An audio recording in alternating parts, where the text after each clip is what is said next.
John the Apostle wrote the book of Revelation. In chapter 1, verse 1, it says that Christ sent the revelation that he had received from God to John through his angel. It says that the purpose of the book of Revelation is to share information about events that must, quote, shortly come to pass. Now that's a bit strange because the events in chapter 6, they include nuclear war, and it's been 2,000 years, and so the word shortly does not apply to nuclear war. It's talking about some other things. In Revelation 5, chapter 5, verse 1, God the Father is sitting on a throne. He has a scroll that's written on both sides, front and back. It's sealed with 7 seals. And that means it cannot be opened. In verse 2, the angel says, who is worthy to open the seals? Who is worthy to loose the seals and to read the scroll? And long story short, the lamb that had been slain does prevail to open the scroll, or to open the seals, and to read the scroll, and to receive information that he did not have before he was slain. Now this is Christ, of course, because Christ is the Lamb of God. Now, what is the nature of this information that Christ did not have before he went to the cross, but was given after he went to the cross as a reward for his faithfulness? If you look in Mark 13:32, it says that the day and hour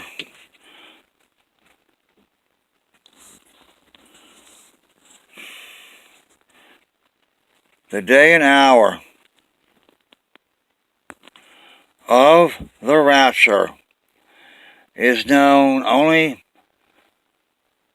to God the Father. No man can know it, and no angel can know it, and not even the Son. Now, Mark 13 is the only place where it adds not even the Son. Matthew 24:36 has no man, no angel. And so the book of Revelation is about this knowledge that Christ was rewarded with because of his faithfulness and obedience in going to the cross. And it should contain the secret of the date of the rapture. Or at least it narrows down the possibility. In other words, we get some sense of the like the season or the context for the rapture. Now, let me jump over to chapter 6, verse 12. There, the 6th seal is opened. The other seals that preceded the sixth seal were not about the end time. The first four seals are about a white horse, a red horse, a pale horse, and a black horse, with a rider on each horse. Now, I should have explained that Revelation, the book of Revelation, is there are many similarities between the things in that book and the Olivet Discourse, which is in Matthew 24 and Mark 13 and Luke 21. John, the Gospel of John, does not have the Olivet Discourse, but the book of Revelation is his version of the Olivet Discourse, very much expanded. Now, the first horse and the rider on the first horse in Revelation 6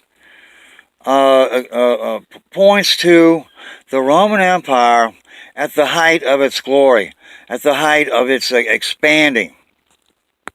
In verse 2, it says, "The rider on the white horse has a bow and is going forth conquering and to conquer." Conquering and to conquer. Now that's what Rome was doing at the time of the crucifixion. So we can say the white horse and the rider are talking about the time of the Roman Empire at which the crucifixion of Christ took place. And then going by that idea, the second horse is it's going downhill. It's a Roman Empire going downhill. And then the third horse is continuing the downward slide, losing the prosperity, and there's war, civil war, and then there's starvation. And the fourth horse is death and destruction. That's verse 8, and it says death and Hades, which can stand for hell or the grave. Now, in the fifth seal, it's talking about the Christian martyrs who had been slain because they were faithful to Christ, and they did not recant. They did not deny Christ, and they asked Christ, these souls of the first century saints, the first, second, and third century saints. They asked Christ, how long will it be before you judge uh,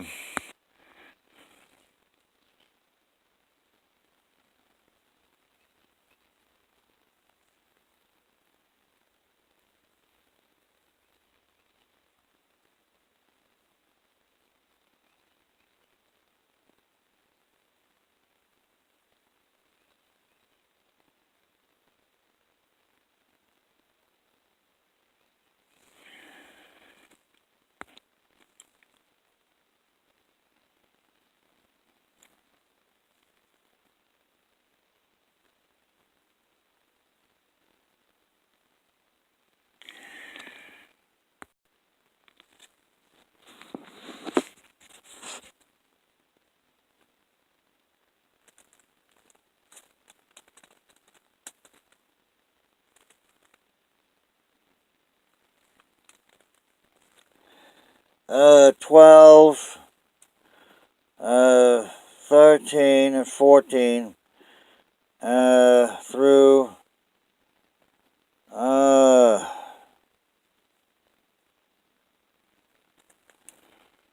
12 through 17.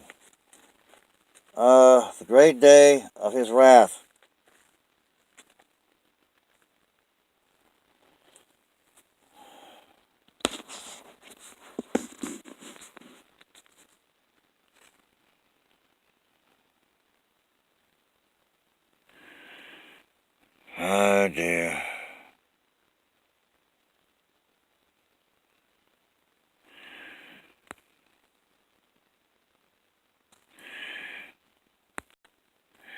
in verse 12 and 13, 14, 15, it has the signs that are given in Matthew 24 and Mark 13 and Luke 21.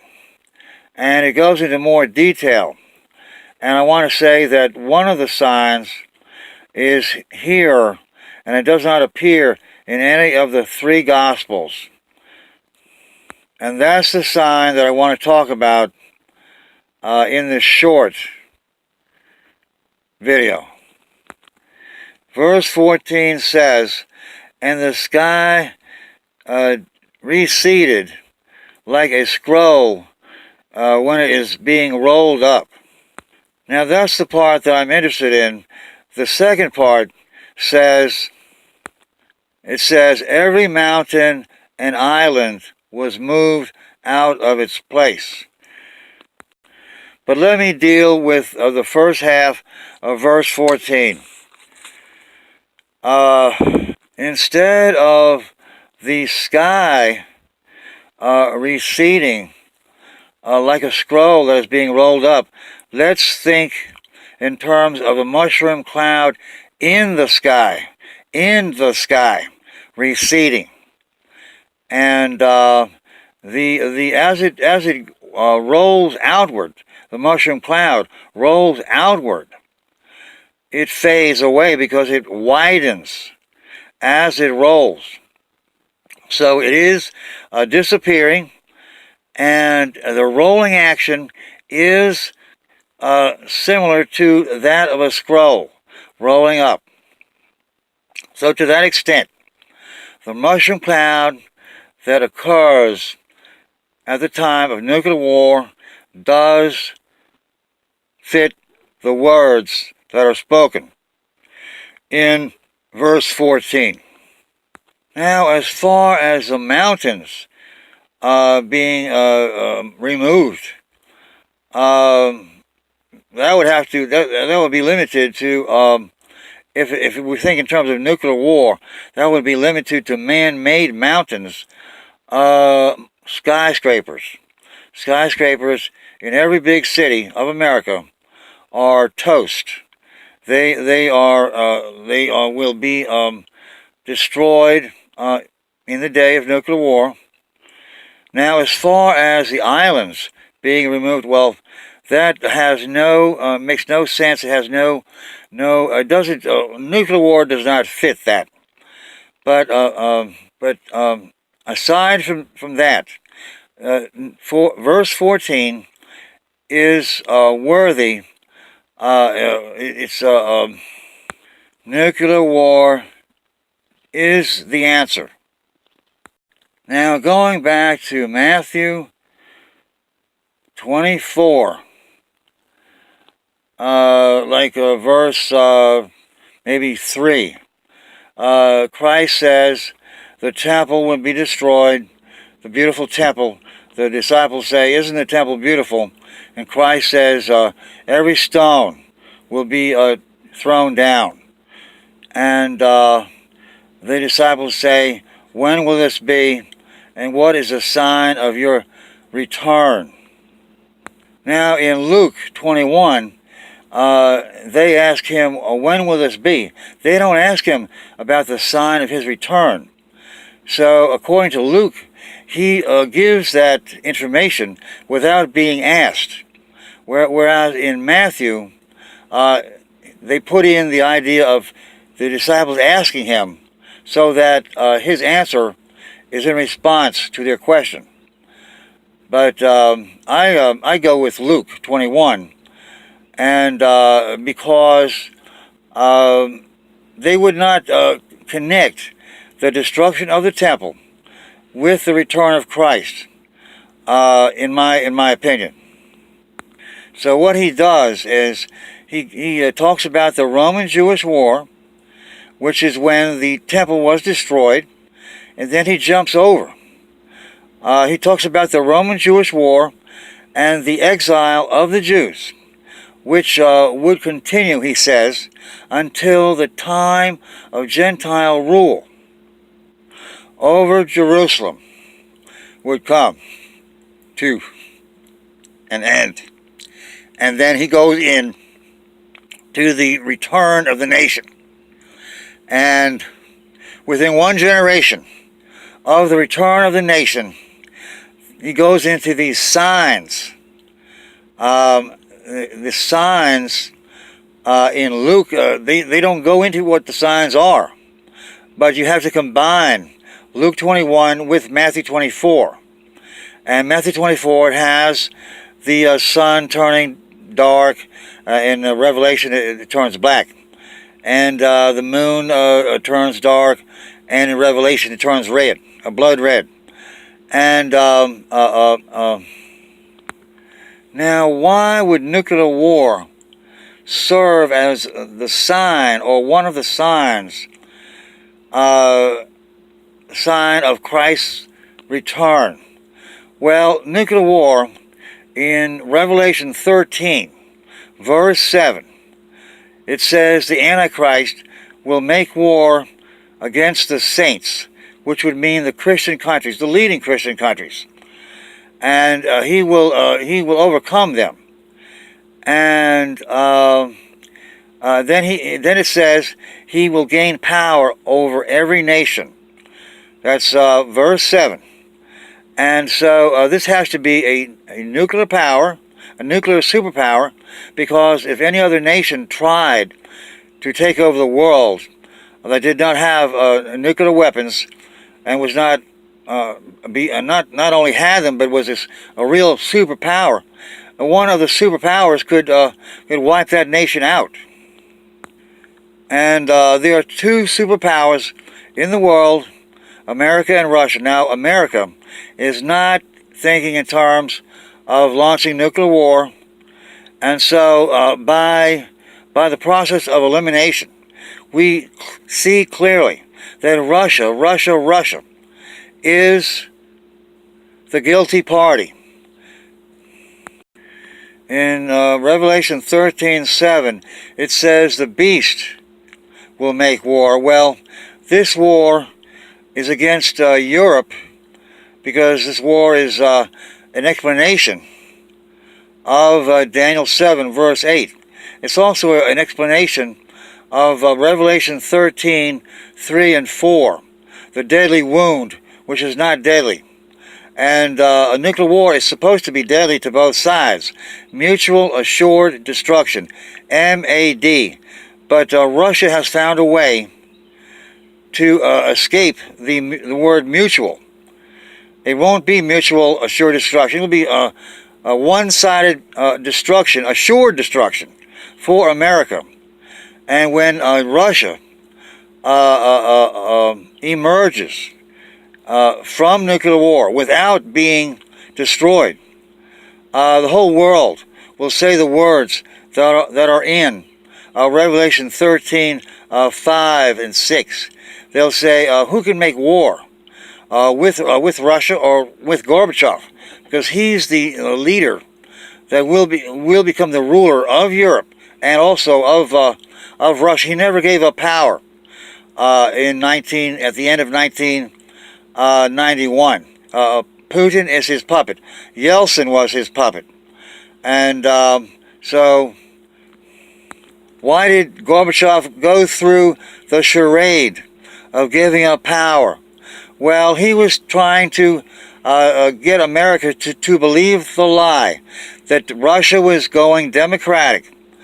And for him to stay in power for these last 30 years would expose his claim that Russia was democratic as a lie. Because in a democracy, there is a turnover. And so he arranged for Yeltsin to claim to give up his communist views and to become a Democrat. And so when Gorbachev resigned, Yeltsin could become the so-called Democrat. And then Putin claims to be a former communist. And, they acted like real communists for the most part. Well, there was some effort to carry on this pretending. But Russia has remained close to the Communist Party in America and the communist nations around the world, like Cuba, for example.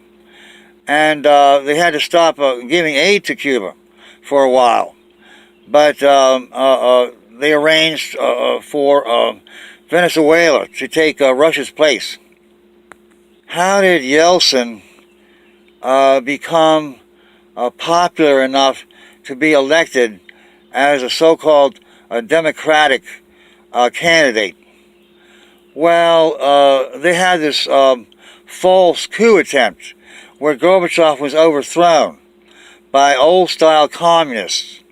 And then Yeltsin stood on top of a tank, and he single-handedly risked his life to stop this coup. And but the coup attempt was phony baloney. The world famous chess champion, I forget his name, but he said himself he thought the coup was self-serving, that Gorbachev arranged the coup attempt so that he could arrange for Yeltsin to look like the good guy, and so that he could Gorbachev could pass from the scene. And so this lie that Russia was becoming democratic, that could go forward. Now, why did Gorbachev need America to think that Russia was becoming democratic? Because when we bought that idea, we would be sure to cut back on our nuclear arsenal to a small degree or to a large extent. And over the last 30 years, we have cut way back. And finally, like last year, we have cut back to the extent that Russia is no longer afraid of our nuclear retaliation. And I'm trying to keep this video short, but I have another video about that, so look that up, please. The name of that video is America Has Disarmed. I'll give the full name in the caption at the bottom of this video. Please look at the description at the bottom of each of my videos, because I try to add data and add data that is already in the video or that is left out. Oh yes, getting back to why would nuclear war be the sign of Christ's imminent return? Well, the coming to power of the Antichrist over the world, the coming to power of the Antichrist over Europe, and by extension over the whole world. That's what happens right before the second coming of Christ.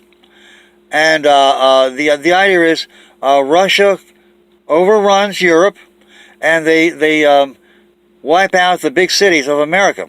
So basically, you can see how Russia basically owns the whole world. Now China is an exception, but now that goes in that subject, the subject of China, goes into the to the subject of the tribulation. Why it is shortened? Christ said he will shorten the tribulation for the sake of the elect.